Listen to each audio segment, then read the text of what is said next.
Hello friends, आप सभी का स्वागत है बिहार एसएससी के इस यूट्यूब चैनल पर। आज के इस वीडियो में एएलपी का सेट नंबर 2 करने वाले हैं, जो कि प्रीवियस ईयर में पूछा गया क्वेश्चन का यह वीडियो नंबर 2 है। चलिए आज की क्लास शुरू करते हैं। हम जैसा कि आप लोग जानते होंगे कि हम लोग इसका जो डिटेल डिस्कशन दिया रहता है उसको देखने वाले रहते हैं। इसके अलावा यदि आपको क्वेश्चन चाहिए तो आप टेलीग्राम चैनल से जुड़ करके ज़रूर ले लीजिएगा। इसके अलावा रीजनिंग और जो मैथ का भी क्वेश्चन है डिटेल डिस्कशन के साथ में, उसे आप जरूर बना लीजिएगा। चलिए शुरू करते हैं। आज का पहला क्वेश्चन से देखते हैं कहाँ पे है। हाँ, आज का पहला क्वेश्चन दिया गया है। आज का पहला क्वेश्चन है कि दादा साहेब फाल्के पुरस्कार फिल्म के क्षेत्र में एक महत्वपूर्ण एवं सार्वजनिक उपलब्धि होता है। जो दादा साहेब फाल्के पुरस्कार है तो ये फिल्म जगत के क्षेत्र में दिया जाता है। और अगला टॉपिक है कि दादा साहेब फाल्के पुरस्कार का स्थापना 1969 में किया गया था। थोड़ा जल्दी में देखें, मतलब जल्दी करने का प्रयास करेंगे, वीडियो लंबा होता है तो आप धैर्य के साथ जरूर देखिएगा। आगे है कि दादा साहेब फाल्के पुरस्कार के प्रथम विजेता पूछे तो देवकी रानी हो जाएंगी। पत्रकारिता के क्षेत्र में दी जाने वाली पुरस्कार तो पुलित्जर पुरस्कार पत्रकारिता के क्षेत्र में दिया जाता है। साहित्यिक अकादमी पुरस्कार जो पहली बार 1955 में दिया गया था। मेजर ध्यानचंद खेल रत्न पुरस्कार भारत में दी जाने वाली सबसे बड़ी खेल से संबंधित है पुरस्कार है। यदि इसके अलावा आप इस वीडियो को रिवीजन के तौर पर देखिएगा। हम उम्मीद करते हैं कि यदि आप एक बार सिलेबस को अच्छे ढंग से कंप्लीट कर लिए होंगे, तब तो आपको जितना अधिक से अधिक क्वेश्चन का रिवीजन करना चाहिए। चलिए, ये करंट अफेयर्स का क्वेश्चन है। आ गया है कि साहित्यिक अकादमिक जीतने वाली प्रथम महिला तो अमृता प्रीतम कौर हो जाएंगी, 1956 में जीती थी यह पुरस्कार। आ गया है कि बाल सुब्रमण्यम ने 2 बार साहित्यिक अकादमिक पुरस्कार जीता है। चलिए आगे देखते हैं। जीके और जीएस का क्वेश्चन जो भी रहेगा उसको हम लोग इस वीडियो में देखने वाले हैं। अगला एक क्रिप्टॉन का परमाणु संख्या 36 है। इसका इलेक्ट्रॉनिक विन्यास है, तो इलेक्ट्रॉनिक विन्यास यहाँ पे हो जाएगा 2 8 18 8 हो जाएगा, जो कि लास्ट कक्षा में इसकी बाहरी कक्षा पूछे तो बाहरी कक्षा में इलेक्ट्रॉनिक की संख्या कितनी हो जाएगी, तो 8 हो जाएगी। आप जानते होंगे जिसकी बाहरी कक्षा में 8 इलेक्ट्रॉन रहता है, जो पूरी तरह से रहता है, तो वो अक्रिय गैस कहलाता है। तो क्रिप्टॉन एक प्रकार का अक्रिय गैस भी है। आगे है कि क्रिप्टॉन वर्ग 18 समूह का तत्व है और आवर्त चौथा है। और इसका जो क्रिप्टॉन है जो 18 वर्ग समूह के है, लेकिन आवर्त पूछे तो ये चौथा का है। आगे है कि यह एक रंगहीन, गंधहीन और एवं स्वादहीन गैस है। क्रिप्टॉन रंगहीन, गंधहीन एवं स्वादहीन गैस है। इसका उपयोग फोटोग्राफी में किया जाता है। क्रिप्टॉन का प्रयोग फोटोग्राफी में किया जाता है। इसका उपयोग लेजर बनाने में भी किया जाता है। इसके नीचे दिया गया है लेजर का फुल फॉर्म दिया गया है, तो light amplification stimulated by emission of radiation हो जाएगा।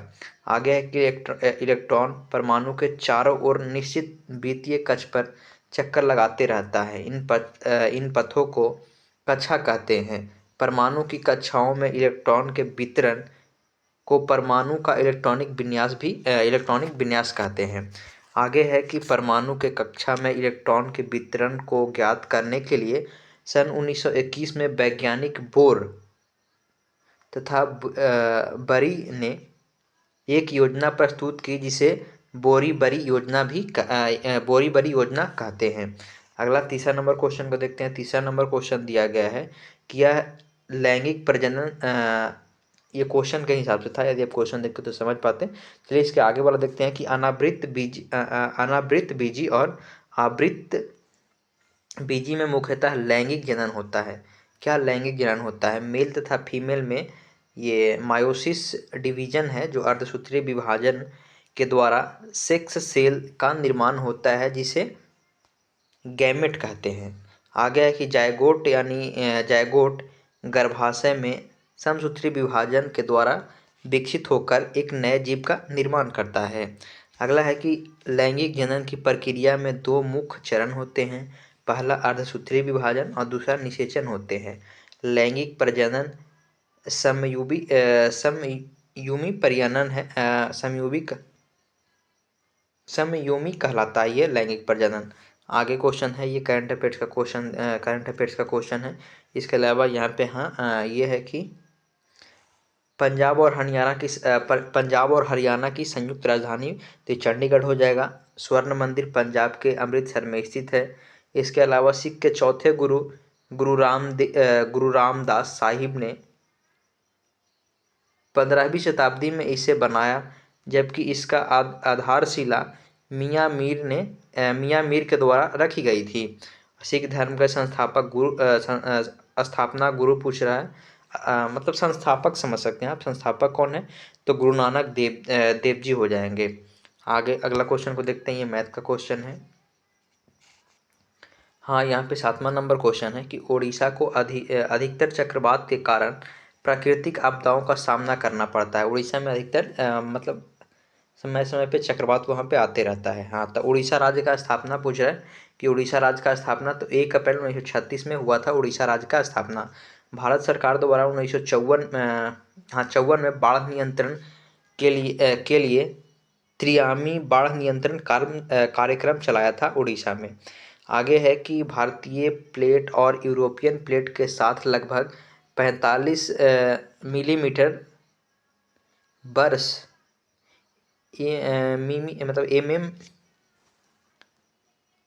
45 मिमी बर्स की दर से अभिसरण होता है, जो भारत में भूकंप आने का मुख्य कारण है। आगे देखते हैं अगला टॉपिक क्या है कि भारत के चारों ओर आंध्र प्रदेश, उड़ीसा, तमिलनाडु, पश्चिम बंगाल चक्रवात आपदाओं के लिए सबसे अधिक संवेदनशील माना जाता है। भारत के 4 माफी चाहते हैं, भारत के 4 राज्य था वहाँ पे यहाँ पे लिखा हुआ है कि भारत के 4 राज्य, तो ये आंध्र प्रदेश, उड़ीसा, तमिलनाडु, पश्चिम बंगाल, ये चक्रवात आपदाओं के लिए संवेदनशील माना जाता है। अरब सागर की तुलना में बंगाल की खाड़ी में अधिकतर चक्रवात आते हैं। आगे यहाँ पे कौन सा क्वेश्चन है? यहाँ पे हाँ, यहाँ पे दिया गया है कि एक साइड में देश दिया गया है और एक साइड में चक्रवात का नाम दिया गया है। तो जापान में कौन कौन सा चक्रवात आता है? तो हरिकेन और टाइफून, मतलब हवा समझ सकते हैं एक प्रकार के। जापान में हरिकेन और टाइफून हवा चलता है। अमेरिका में पूछ ले तो ये टॉर्नेडो और हरिकेन हो जाएगा। ऑस्ट्रेलिया में तो ये बिली हो जाएगा। फिलीपींस में टाइफून हो जाएगा। वेस्ट इंडीज में हरिकेन हो जाएगा। आगे देखते हैं कि साइक्लोन एक ऐसी संरचना है जो गर्म हवा के चारों ओर कम वायु दाब के साथ उत्पन्न होता है। साइक्लोन क्या है? तो साइक्लोन एक ऐसी संरचना है जो गर्म हवा के चारों ओर कम वायुमंडलीय दाब के साथ उत्पन्न होता है।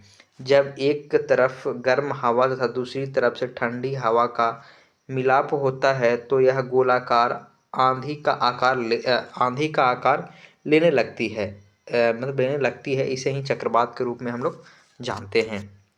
आगे ये भी क्वेश्चन है तो साइंस का ही है, नहीं ये रीजनिंग का क्वेश्चन है। 2-2 प्लस करके लिखा गया है। अगला 9वां नंबर क्वेश्चन है कि एक कंडक्टर का प्रतिरोध अनुप्रस्थ भाग के क्षेत्रफल के समानुपाती होता है। एक कंडक्टर यानी चालक का प्रतिरोध अनुप्रस्थ भाग के क्षेत्रफल के व्युत्क्रमानुपाती होता है। ताप बढ़ने पर चालक का प्रतिरोध बढ़ता है तथा तापमान घटने पर चालक का प्रतिरोध घटता है। फिर से देखते हैं, ताप बढ़ने पर चालक का प्रतिरोध बढ़ता है और तापमान घटने पर चालक का प्रतिरोध घटता है। आगे है कि प्रतिरोध चालक के विपरीत कार्य करता है। प्रतिरोध होता है जो चालक के विपरीत कार्य करता है। अत्यंत निम्न प्रतिरोध पर चालक का प्रतिरोध शून्य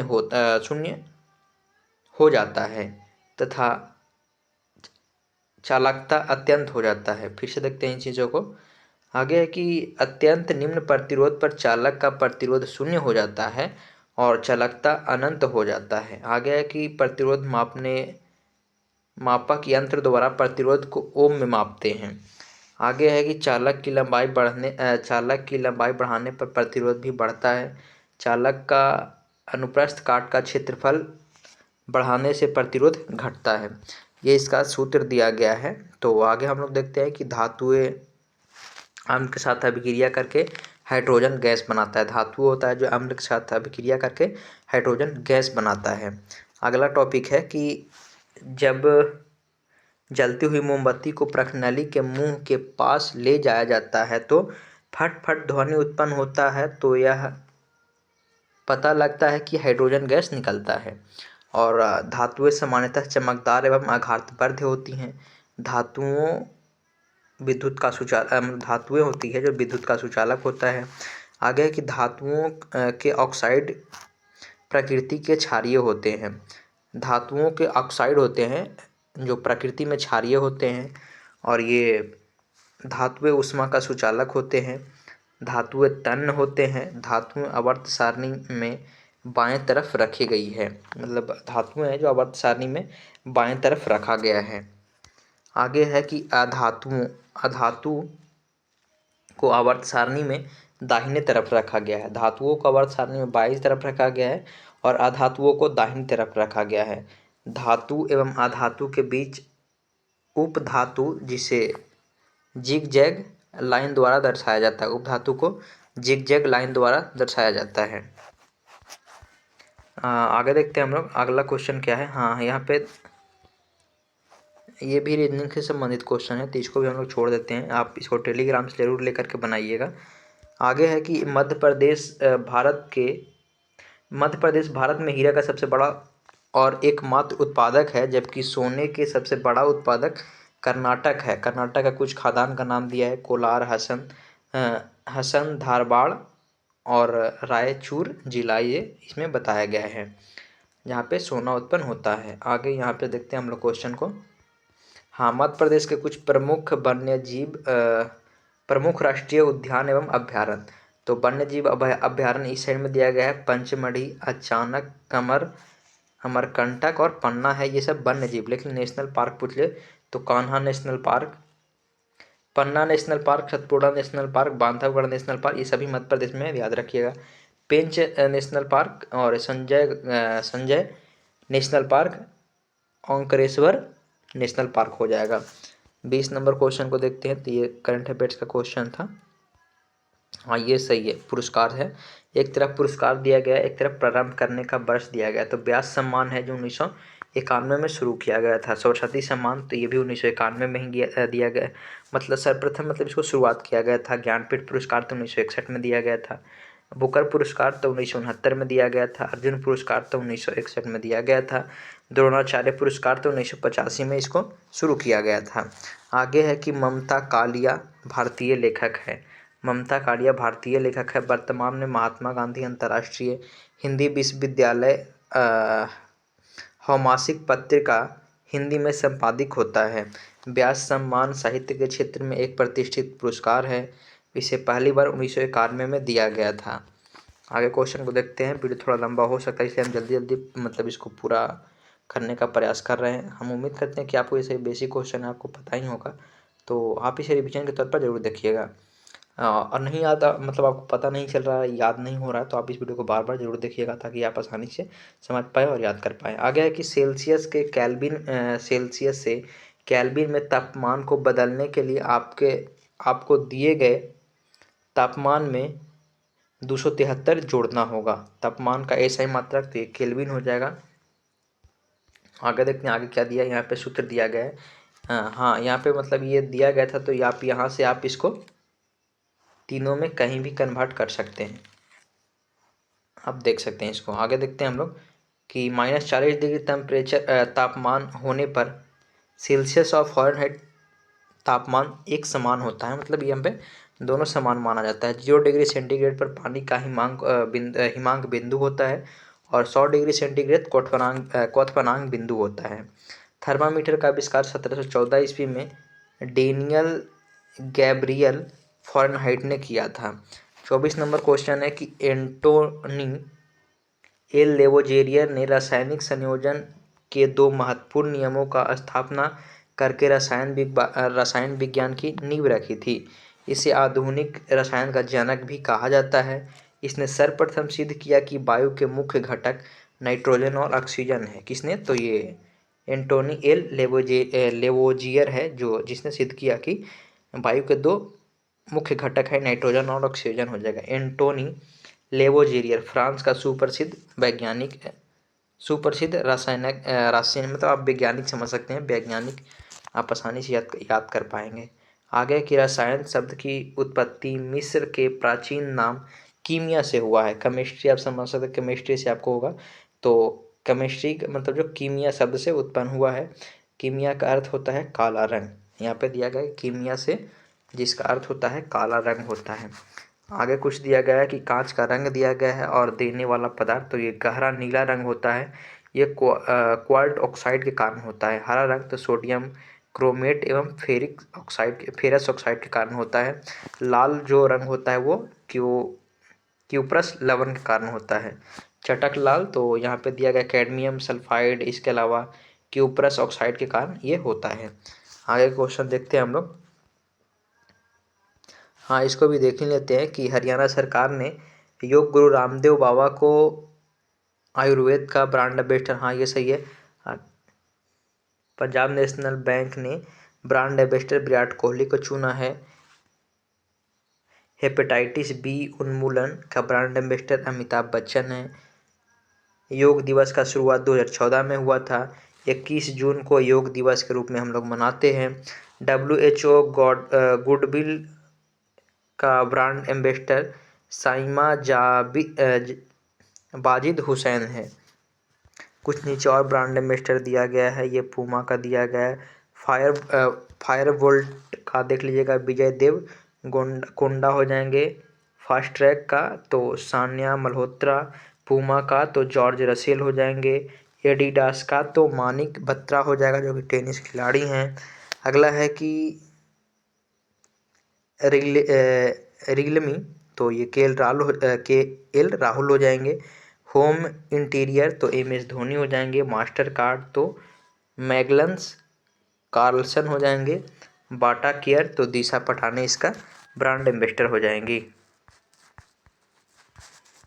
और देखते हैं यहाँ से, तो ये मैथ का क्वेश्चन है।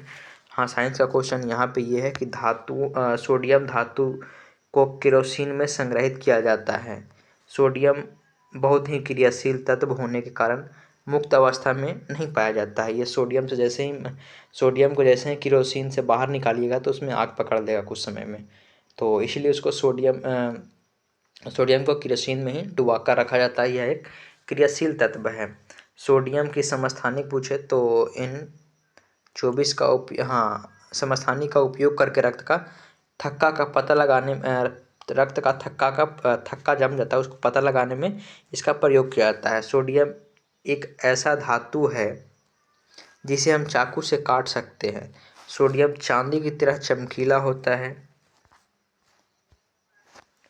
यह पानी में हल्के होने के कारण पानी पर तैरता भी है। आगे है कि यह पानी या अम्ल से अभिक्रिया करके हाइड्रोजन गैस बनाता है। सोडियम एक क्षार धातु है और सोडियम का उपयोग अपचायक के रूप में भी होता है। सोडियम आपूर्ति का अच्छा स्रोत तो ये नमक हो जाएगा। सोडियम का परमाणु संख्या 11 हो जाएगा। आगे देखते हैं कि GST लागू करने वाला पहला देश, तो ये फ्रांस था। GST लागू करने वाला पहला देश फ्रांस हो जाएगा। भारत में 1 जुलाई 2017 से लागू होने वाला गुड्स एंड सर्विस टैक्स यानी GST पूरी तरह से कनाडा के तर्ज पर बनाया गया है। जो भारत में GST है वो पूरी तरह से कनाडा के तर्ज पर GST को बनाया गया है। भारत में ये कब लागू हुआ था, तो 1 जुलाई 2017 को ये लागू हुआ था GST कैसा कर है, तो ये अप्रत्यक्ष कर है। GST एक प्रकार का अप्रत्यक्ष कर है। GST बिल को पारित करने के लिए 101वां संविधान संशोधन किया गया था। GST को लागू करने वाला पहला राज्य तो ये असम हो जाएगा। फ्रांस में GST 1954 में लागू किया गया था। सबसे पहले पूछ ले कहाँ, तो ये 1954 में GST फ्रांस में लागू हुआ था। अभी तक GST 145 देशों ने लागू किया है। आगे ये रीजनिंग का क्वेश्चन था दर्पण से संबंधित। हाँ, यहाँ पे है 33 नंबर क्वेश्चन है कि भोजन को रेफ्रिजरेटर में ताज़ा रखने या खराब होने से बचाने के लिए रखा जाता है। उसे किस प्रकार कपड़े को धूल या क्षति होने से बचाने के लिए अलमारी के अंदर रखते हैं। ये तो समझ ही नहीं पाया। अगला मतलब देखते हैं इसको। भोजन को रेफ्रिजरेटर में ताज़ा रखने या खराब होने से बचाने के लिए रेफ्रिजरेटर में रखा जाता है। हाँ, ये रीजनिंग का प्रश्न है। तो उसी प्रकार से कपड़े को धूल से बचाने के लिए किसके अंदर रखा जाता है, तो ये अलमीरा के अंदर में रखा जाता है। हम उम्मीद करते हैं कि आप समझ गए होंगे। अगला है कि ये ये तो करंट अफेयर्स का क्वेश्चन ही है।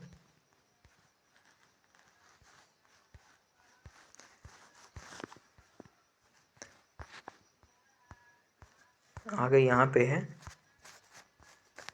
अगला 40 नंबर क्वेश्चन है कि बल प्राकृतिक में कभी अकेले नहीं होता है। बल है जो प्राकृतिक में कभी अकेले नहीं होता है। बल एक सदिश राशि है। बल का SI मात्रक न्यूटन होता है। बल वह बाह्य कारक है जो वस्तु में लगने पर अवस्था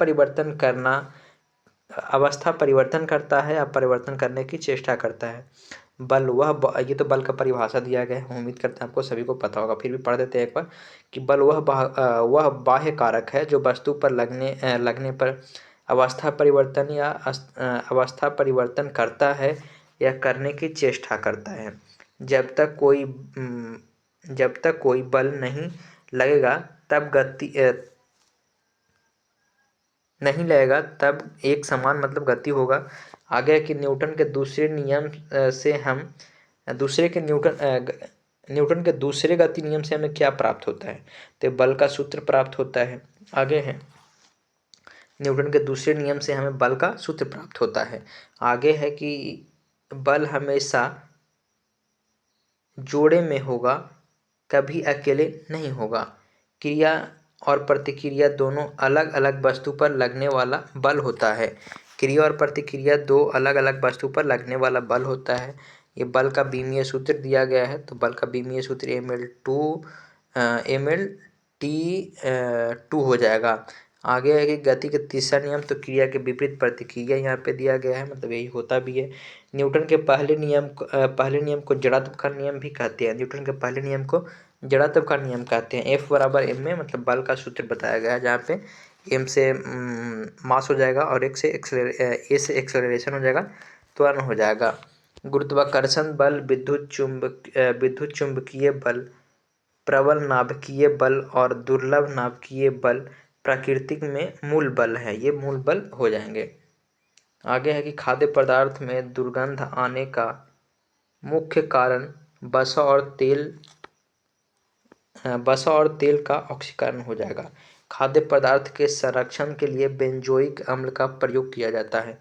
खाद्य पदार्थ के संरक्षण के लिए बेंजोइक अम्ल का प्रयोग किया जाता है। बेंजोइक अम्ल का सूत्र पूछ रहा है, तो C7H6O2 हो जाएगा। C7H6O2 हो जाएगा। गर्मी में खाना खराब जल्द होता है, ये बता रहे गर्मी में खाना खराब जल्द हो जाता है। फ्रिज में खाना खराब नहीं होता है, क्योंकि अंदर का तापमान 4 डिग्री सेंटीग्रेड होता है।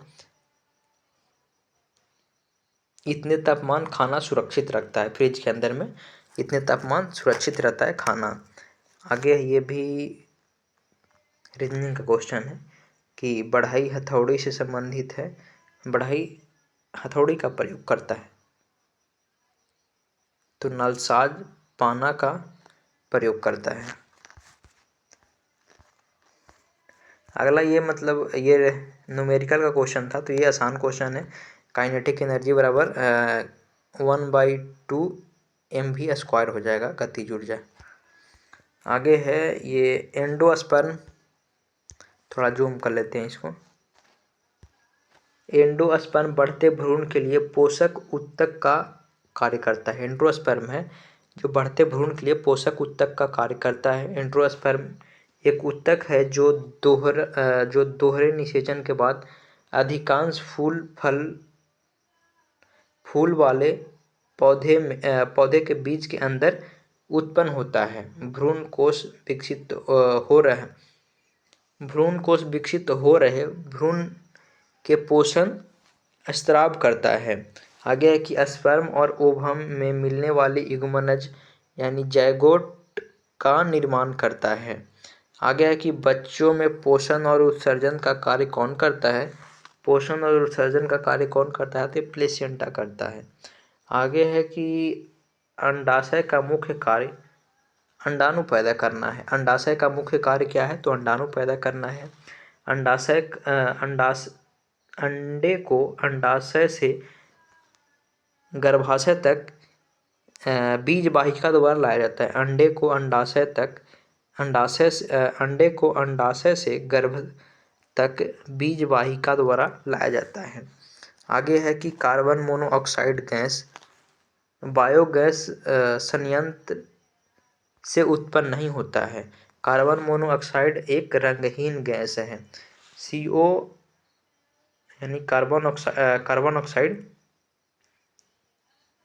मोटर वाहन एवं कल कारखानों से निकलने वाली धुआं होता है। CO है जो कि मोटर वाहन एवं कल कारखानों मतलब कल फैक्ट्री आप समझ सकते हैं, फैक्ट्री से निकलने वाली धुआं होता है।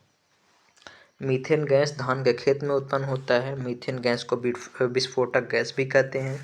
CO गैस मनुष्य के द्वारा लेने से दम घुटने के कारण आदमी की मृत्यु हो सकती है। मीथेन का सूत्र पूछ रहा है तो CH4 हो जाएगा।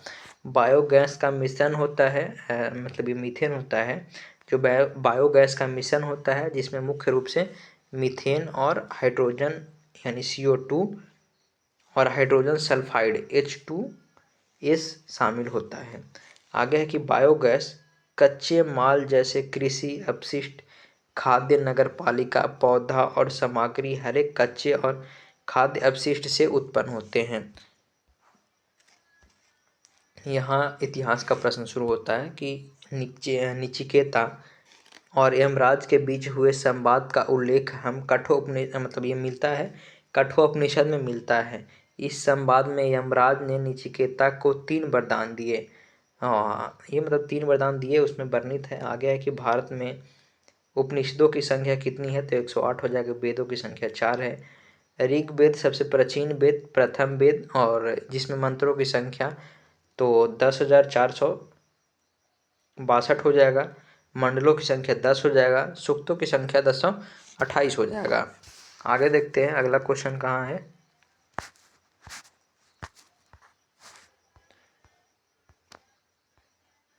अगला क्वेश्चन भी करंट अफेयर्स का क्वेश्चन है तो इसको छोड़ ही देते हैं।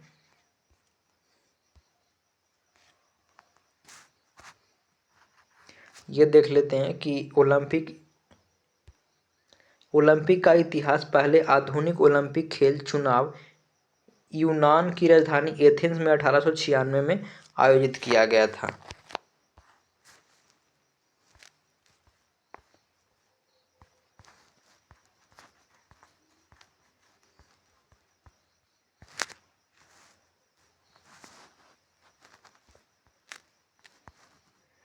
आगे है कि थायरोक्सिन के संश्लेषण के लिए आयोडीन की आवश्यकता होता है। थायरोक्सिन की संश्लेषण के लिए आयोडीन की आवश्यकता होता है। भोजन में आयोडीन की कमी से घेंघा रोग उत्पन्न होता है। आयोडीन का समस्थानिक I-1331 का उपयोग घेंघा रोग को पता लगाने के लिए होता है। इस रोग में थायराइड ग्रंथि में वृद्धि हो जाता है। आयोडीन की कमी समुद्री तटीय क्षेत्र के लोगों में अधिक होता है। आयोडीन की कमी समुद्र तटीय क्षेत्र के लोगों में अधिक होता है। आगे है कि आयोडीन समिति मात्रा में लेने पर आयोडीन सीमित मात्रा में लेने पर ब्लड प्रेशर नियंत्रण में रहता है। आयोडीन की सबसे अधिक सेवन करने से निम्न समस्या उत्पन्न होता है, जैसे ब्लड प्रेशर को बढ़ जाना, डिहाइड्रेशन की समस्या, शरीर में सूजन आ जाना। ये सभी आयोडीन की अधिक सेवन करने से होता है। आगे है कि जर्मनी वैज्ञानिक डॉबेराइनर 1817 ईस्वी में 3 तत्वों का त्रिक नियम बनाया, जिन्हें परमाणु द्रव्यमान के आरोही क्रम में रखने पर बीच वाले तत्व का परमाणु द्रव्यमान 2 अन्य तत्वों के परमाणु द्रव्यमान के लगभग औसत होता है। इसे ही डोबेराइनर के त्रिक नियम कहते हैं। 10वां में पढ़ने के लिए है, आप पढ़े होंगे। उदाहरण के लिए यहाँ पे दिया गया है तो इसको छोड़ ही देते हैं। आगे 67 नंबर क्वेश्चन है कि एक पौधे के तने या जड़ का घेरा लिटरल मेरिस्टेम के कारण बढ़ता है।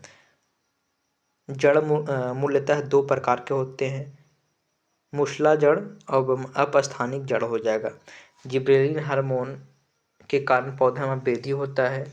एथिलीन फल को प्राकृतिक रूप से पकाने का कार्य करता है। एथिलीन का सूत्र तो C2H4 हो जाएगा। आगे है कि कुछ तना पत्तियों के रूप में विकसित होता है।